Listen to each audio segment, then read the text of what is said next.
দর্শক মণ্ডলী, এখন আপনারা দেখতে পাচ্ছেন আমরা আসছি দেবী সিংহের বাড়িতে, যিনি সেই সময়কালের অনেক বড় একজন রাজকন্যা ছিলেন।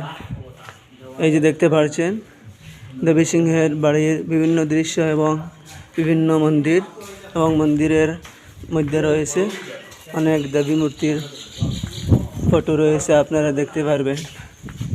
দেখেন আপনারা কত সুন্দর দৃশ্য। এখানে ক্যামেরা ইউজ করার পারমিশন আছে, তাই তো আমরা ক্যামেরা ইউজ করছি, ফটো দেখাচ্ছি ভিতর থেকে এসে। এই যে দেখতে পারতেছেন আপনারা, খালি দেবী মূর্তির এই ফটো রয়েছে এখানে, আপনারা দেখতে পারবেন। এই যে আমার সাথীগণকে আপনারা দেখতে পারবেন, ভাই এখানে দাঁড়িয়ে আছে, খুব সুন্দর হয় দেখেন।